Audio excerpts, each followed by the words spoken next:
Sophie gave birth to Audrey at 18. The girl did not even know who the father of the child was. She also didn't know when conception occurred. The money of wealthy parents and the corresponding social circle made a slutty girl out of a smart and beautiful girl, for whom promiscuity was the norm. The girl was absolutely domestic until the 10th grade. Her mom and dad tried to protect her from temptations and fatal mistakes, but they failed. Her friend once invited her to a birthday party, and her parents let her go without any fear, hoping for their daughter's common sense and that they raised her right. Sophie had never tasted alcohol before, and there was a lot of it at the party. She drank the cocktail anyway, succumbed to the persuasion and fear of ridicule, and then she drank another cocktail and she liked it. Perhaps her parents were too protective of the girl, and the forbidden fruit was too sweet. And then everything went downhill. Sophie went from an A student to a C student. Her parents tried to influence her. They took her to psychologists and even locked her at home, transferring her to full-time homeschooling with tutors. But she still found a way to escape from home. Often, she was found in a variety of clubs in a state of complete loss of touch with reality. Her father and mother at such moments couldn't believe that this was really their daughter. And then it turned out that Sophie was pregnant. The fact became known very late. Sophie knew about it, but she didn't tell her parents. She was afraid of her father's reaction. When her parents found out about this, they immediately told her to have an abortion. The child can't be born normal and healthy in this situation. But the gynecologist told her that if she had an abortion at the time, she could have very serious complications, including infertility. But exams during pregnancy showed that Sophie was expected to have a very healthy and completely normal girl, without any anomalies and pathologies. Everyone breathed a sigh of relief. The fact that their daughter would give birth at such an early age didn't fit into their minds, but the future grandparents were glad that everything worked out. And Sophie had already had time to think about her nightmarish behavior, and she too was expecting this child. It will be hard for them, but they will manage. The birth went surprisingly fast. The girl was born absolutely healthy as predicted. When the baby was 1 year old, Sophie decided to go to college. All bad thoughts had already disappeared from her head, which her mom and dad were very happy about. She quickly improved her knowledge with the help of tutors, which was not so difficult. Her head is back in the right direction. A year of dissolute life and pregnancy didn't affect Sophie's appearance. It seemed to everyone that she became more beautiful after the birth of the child, and no one could say that this young girl is already a mother. She was only a year older than her classmates, and therefore she did not differ much from the rest in her behavior and manner of communication. But she had immutable rules, which she set for herself. After all, she didn't want to repeat the story, knowing her weakness for various parties. But now she also has someone to take care of, and she can't let her daughter down. No alcohol, no post-school delays, and no boyfriends. The guys tried to look after Sophie, but they were immediately refused without explanation. Of course, the girl liked the signs of attention paid to her, but now she was not up to it. Sophie studied, and Audrey grew up. She saw her mother only in the evenings when she returned from college. During the day, the nanny sat with her. Audrey was an exact copy of her mother. When comparing old photos of Sophie with photos of Audrey, everyone will be sure that the same girl in the photos. Sophie graduated from college with honors, and for all the time she didn't have a single breakdown. All nonsense really disappeared from her head. The girl got a job at her father's firm, and in her free time, she was with Audrey. In general, everything was wonderful, but the girl didn't have a father. Men continued to court Sophie, but most of them immediately abandoned the relationship as soon as they found out that she already had an adult child. And the remaining men did not suit Sophie herself. She couldn't build a personal life. Finally, Sophie got fed up with this and decided to give up trying to find a life partner, concentrating on her daughter and work. Audrey grew up, becoming more beautiful every day. She got only the best from her mother. Studying was easy for her, and the guys tried to take care of her. Sophie took into account the mistake of her parents and didn't keep her daughter under strict control, allowing her a little liberties, but within the limits of common sense. As a result, the girl developed without complexes, had a lot of friends and admirers.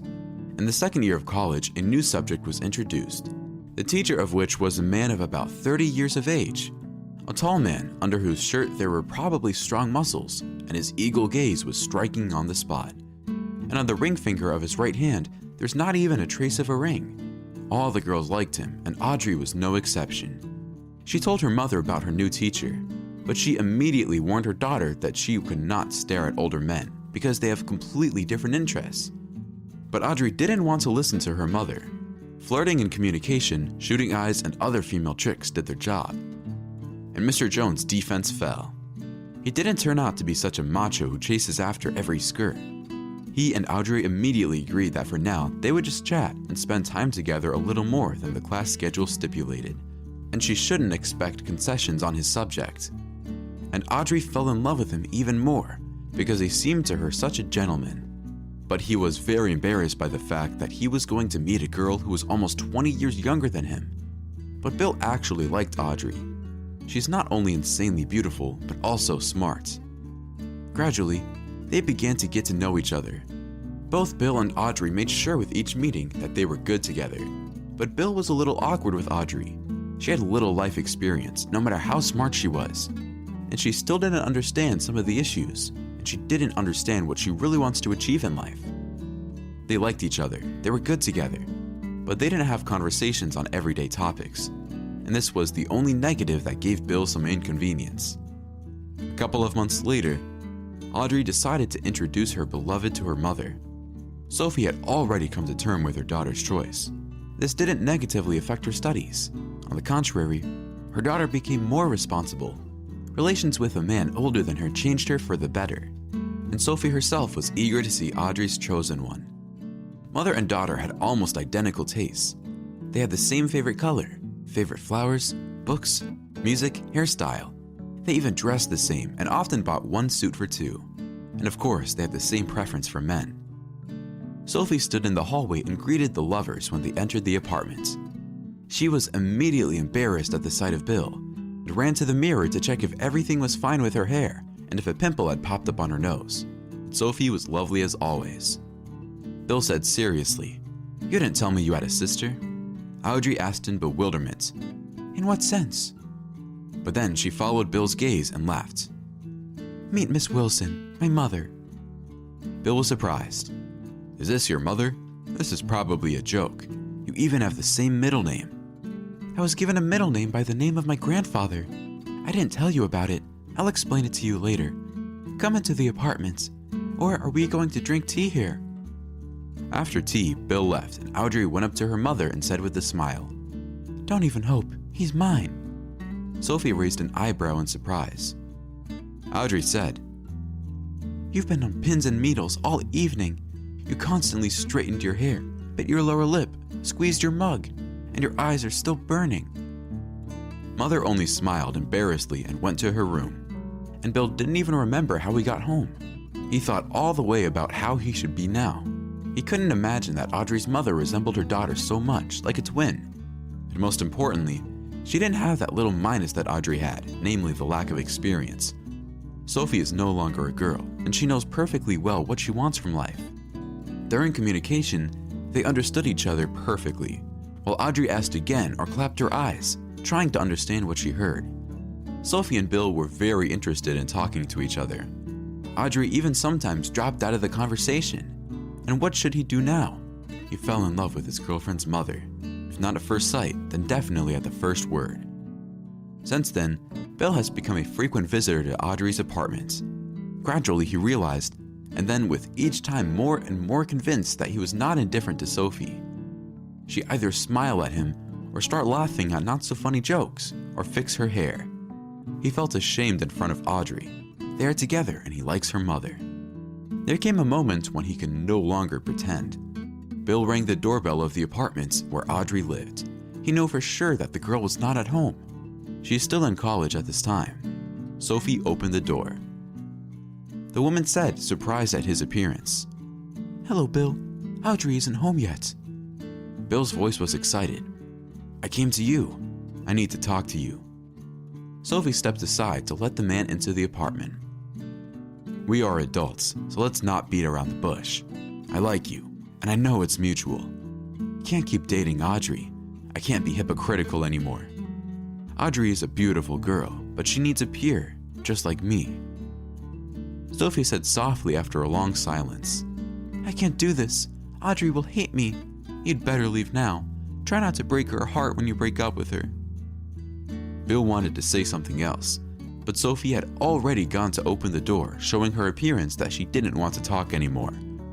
On the way, she accidentally touched a comb that was lying on the nightstand in the hallway, and it fell. The woman leaned over to pick her up, and Bill did the same. For a moment, their faces were inches apart. Bill couldn't help but kiss Sophie. "Mom, my lectures were canceled." The front door opened abruptly, and Audrey appeared on the threshold, a smile already disappearing from her face. The girl didn't scold. For a few seconds, she stood and looked at Bill and her mother, and then she turned and left, closing the door. Bill and Sophie ran after her, but to no avail. Sophie said, wrapped her arms around herself as if it was chilly outside. "Why did you come here? Leave." Tears streamed down her face. She turned around and walked towards the door. Bill called out to her, but she just waved him off. Audrey began to live with her grandparents and stopped communicating with her mother. Sophie didn't know how to explain to her daughter what had happened. Bill's kiss awakened something unknown in her, and she didn't want to lie, saying that it happened by accident and that it was not her fault.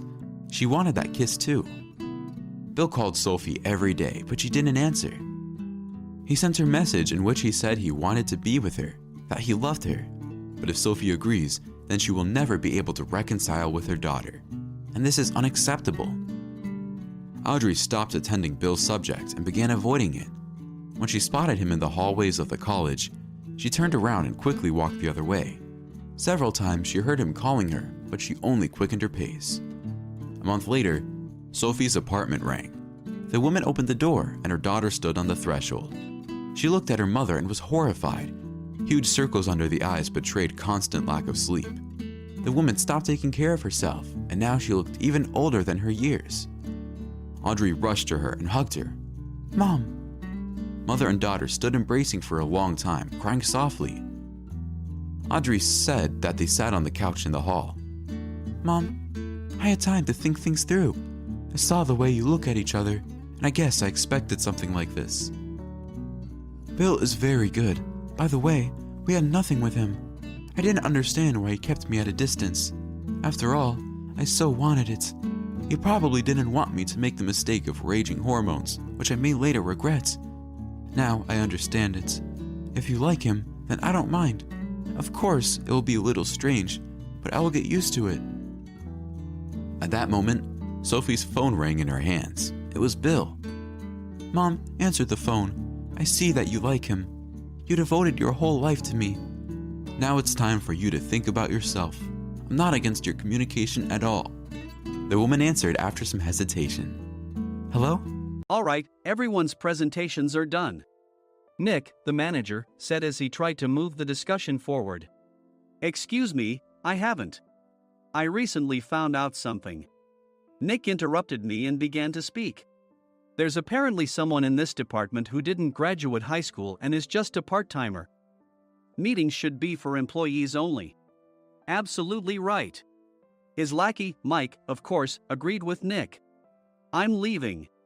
After leaving the meeting room, I started to shut down my computer. I noticed that an email had arrived, not in my personal inbox, but in the company's shared email. Thinking, there's no point in speaking up, no one will listen, I went home quietly. The next day, I heard a commotion from Nick's desk.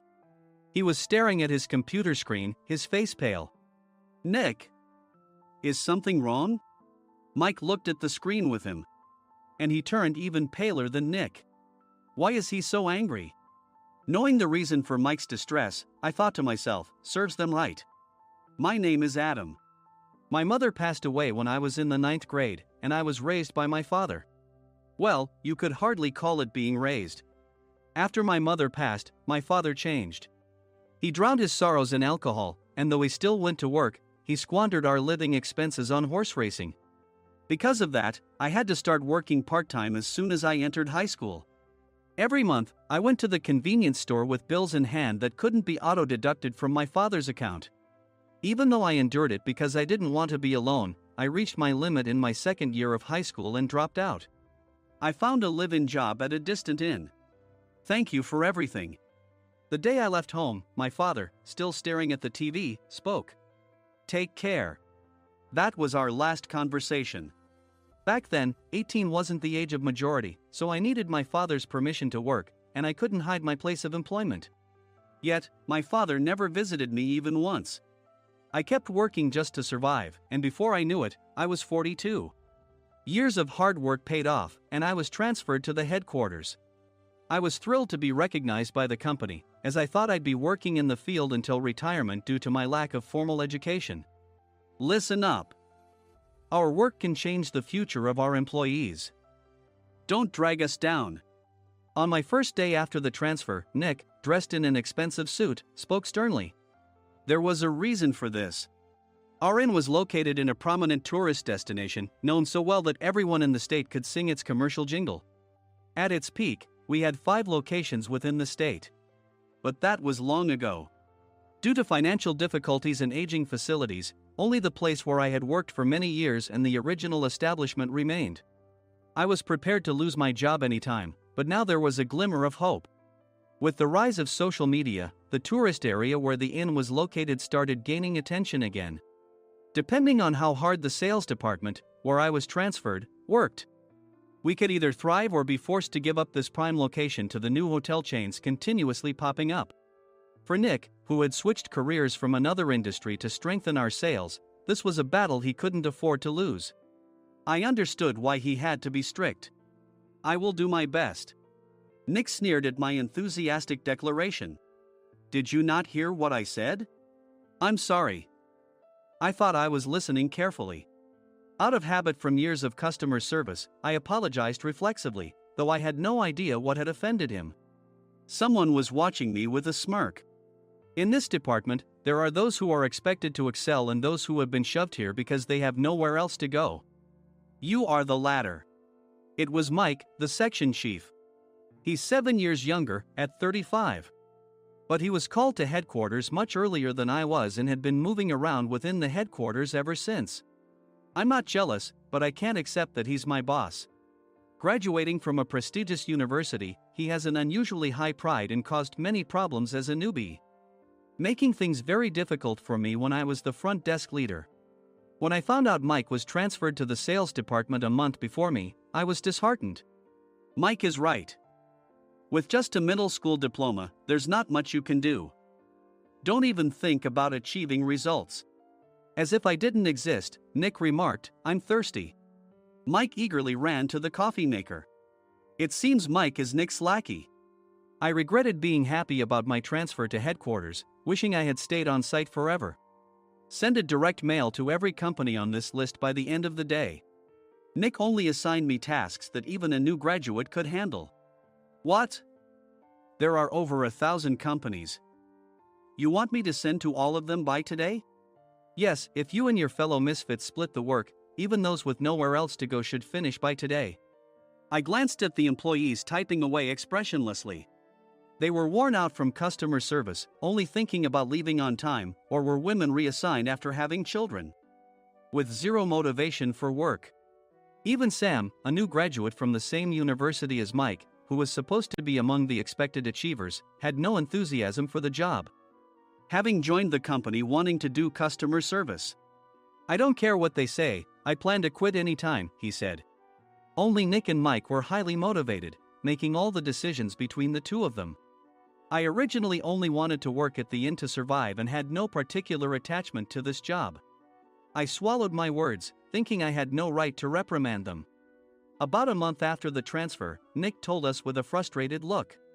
To commemorate the 50th anniversary, we've decided to create a plan exclusive for one group per day.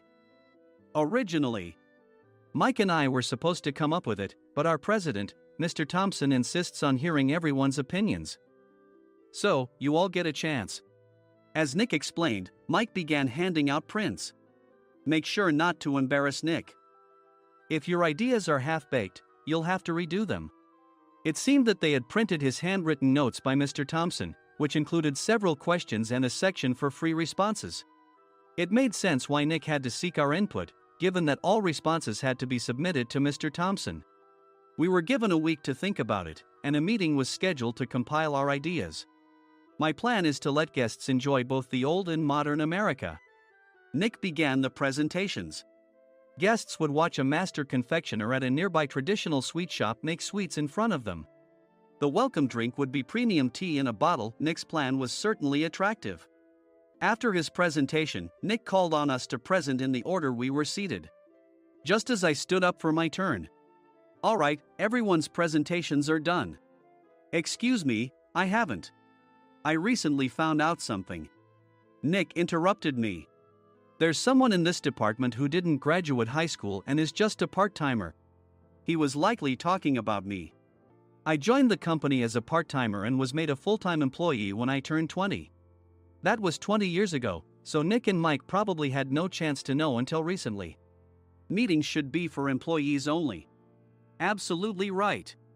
After that, Nick kept creating opportunities to solicit everyone's opinions, purposefully excluding me from speaking. The meeting unexpectedly heated up and went past the scheduled end time. A few people asked to leave, and the discussion continued with the remaining few. "Still here?" Normally, you'd leave in that situation. Though I had no attachment to the job initially, hearing kind words from customers made me want to make them happier. For someone like me, with nowhere to go, the inn was my home and customer service was my life. I felt pathetic about my current self. "I'm leaving." I left the conference room and started shutting down my computer. I noticed an email had arrived, not in my personal inbox, but in the company's shared email. Thinking no one would listen to what I had to say anyway, I quietly went home.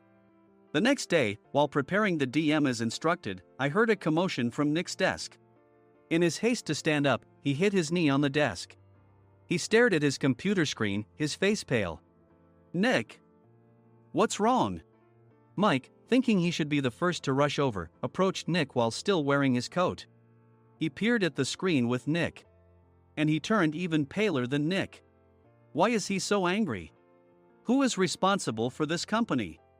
Nick, more irritated than ever, asked, and Mike answered without checking. "Probably Sam."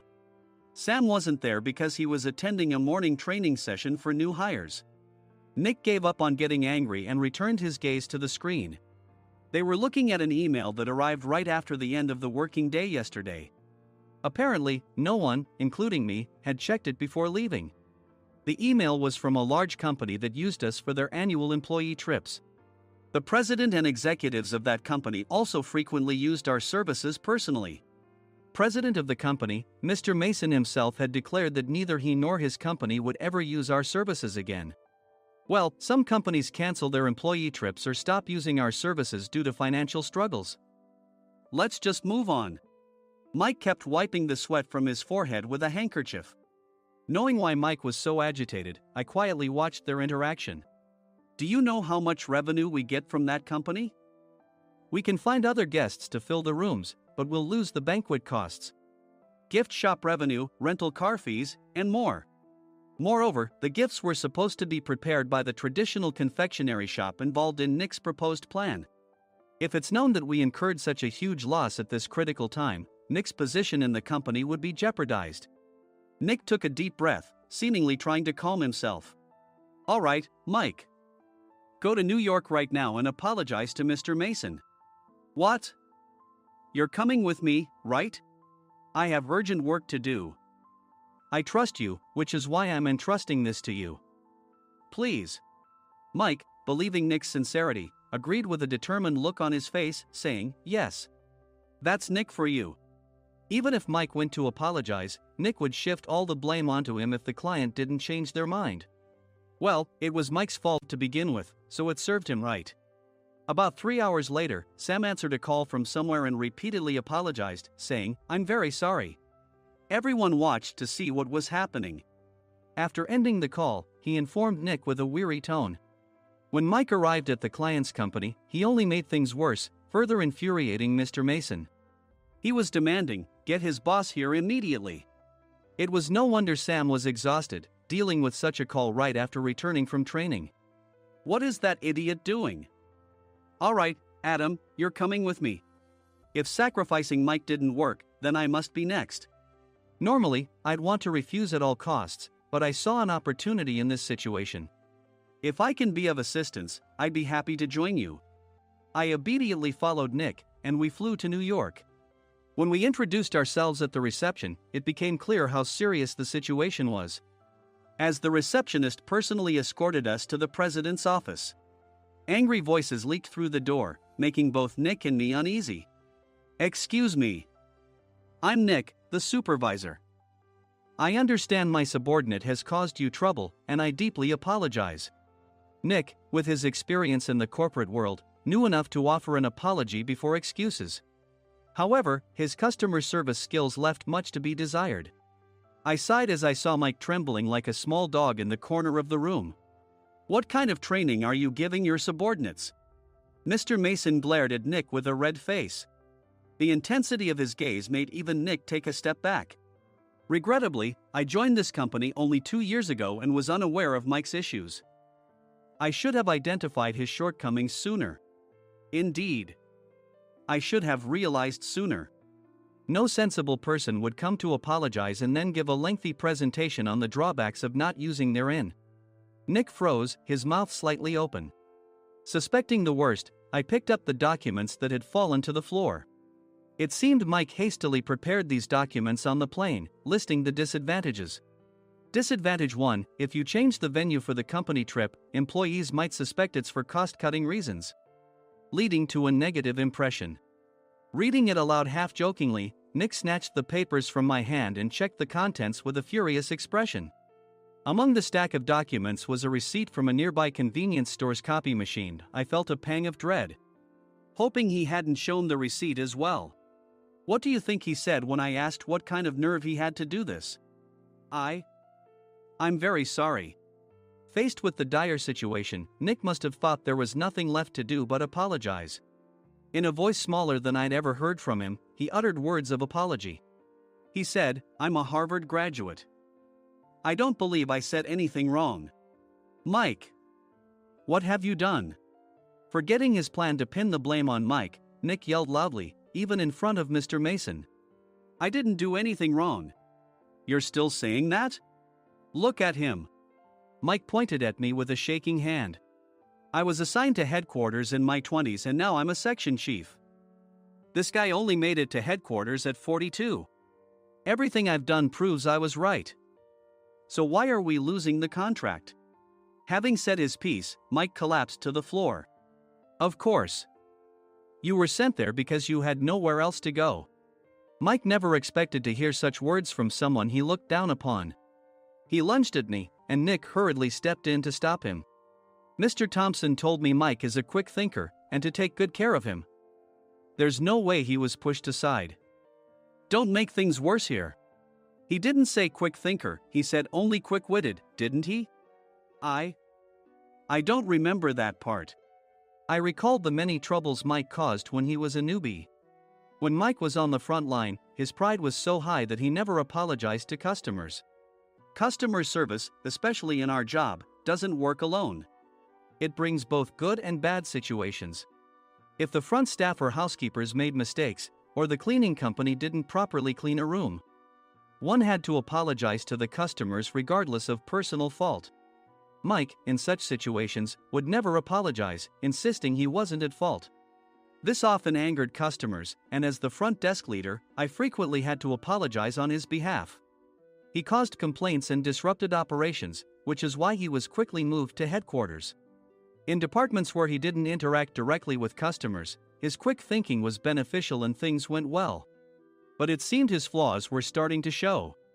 Corporate reservations are supposed to be entered into the system by the sales representative. But a quick check yesterday revealed that more than 10 items were missing from the client's reservation. The handover document clearly stated what needed to be prepared. Why didn't you enter it into the system? Why do we have to give them special treatment? Filling rooms near the banquet hall, setting up all the food in advance. Specifying the brand of wine, they're too demanding. No wonder he always angered customers, I thought, feeling a headache coming on. Grouping them in rooms near the banquet hall is for our benefit too. It makes it easier for the staff to set up beds and serve breakfast since everyone's schedule is synchronized. As for the other requests, Mr. Mason suggested them to lighten our load. I didn't know that. Nick finally seemed to realize that Mike was the one who had angered the client. What did you say to them? I just told them we wouldn't give them special treatment anymore. We shouldn't waste effort on things that don't bring in money. I was utterly exasperated at his lack of understanding of customer service. Of course, we shouldn't comply with unreasonable demands. But carrying over successful practices from past stays makes customers feel remembered and enhances their experience. Good memories encourage repeat visits. That's part of our job. I looked down at Mike, who was sitting on the floor. In our job, nothing is a waste. Mr. Thompson likely moved you to the sales department, hoping you'd finally understand this.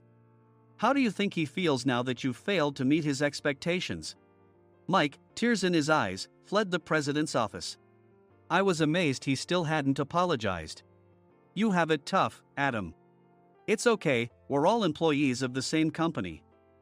I deeply apologize for this disrespectful incident. Especially after all the care you've shown us. If it weren't for you, Adam, I really would have stopped staying here. When I heard you were moving to the sales department, I was willing to reconsider if you handled it. Seeing us talk so amicably, Nick's face contorted. Do you two know each other? Adam's service is excellent. I always requested him specifically. Normally, we don't accept specific staff requests, but we made an exception for Mr. Mason, adjusting my shifts accordingly. He had personally stayed at our hotel just before my transfer, and during casual conversation, I mentioned, I'm moving to the sales department soon. If I hadn't told him then, things could have been much worse. Please continue to take care of us. I look forward to it. On the return flight, Nick awkwardly offered me a can of beer. It's still working hours. Of course, I had no intention of forgiving him for a single beer. Nick might try to pin everything on Mike and avoid any consequences. While pondering this, a startling fact came to light. Nick, the tea bottles for the plan have arrived. I handed Nick a bottle labeled with our inn's name. They look good. What are you talking about? These are plastic bottles. I had assumed we would use the trendy, high-end bottling tea. But what arrived were ordinary plastic bottles of tea with customized labels. The only unique aspect was the label, which had the inn's name, making it look customized. Upon further investigation, I discovered that a substantial amount of money was set to be paid to the tea company. It was priced like bottling tea. Does this plastic bottle really cost $100 each? The tea inside is specially blended for us. The extra cost is for that. Wouldn't it be better to use another tea company? Or is there a specific reason we must use this one? As Nick continued to make excuses, I showed him a printed email. I informed the tea company's president, Mr. Mitchell, that we discovered irregular payments and he confessed. He said you two were high school classmates and planned to split the extra money. That idiot. Why did he confess? That's not important. You should worry about yourself, this could turn into a police matter. Opening the bottle cap, I suggested. How about calming down with this tea? It supposedly has a relaxing effect. Nick drank the tea frantically. In the following days, decisions were made about their fates. Mike was reassigned to the General Affairs Department, with no chance of transfer or promotion, as per Mr. Thompson's orders. As for Nick, since the payment to the tea company hadn't yet been made, he narrowly avoided legal trouble. Instead, he was encouraged to leave the company, and to avoid further complications, Nick submitted his resignation. Rumor has it that connections between HR departments have made it difficult for him to find new employment. Even though it was good to have those two gone, something unexpected happened in the sales department. Everyone became motivated and united in refining the 50th anniversary plan. In the end, my plan was adopted. We collaborated with the Tourist Information Center to provide personalized guides. The plan, tailored to the number of guests, was truly special for the 50th anniversary. Hey, is Adam's family coming to stay? I immediately booked that special plan for my family. Sam noticed it on the reservation list and quickly picked up on it. Yes, I'm inviting my father. That's great. I might invite my parents too. I lacked the courage to face my father just as Adam. But here, with the confidence Mr. Mason praised, I felt ready. The 50th anniversary plan was a perfect opportunity to reconnect with my father. I hope to bring back the days when we could laugh together as we once did.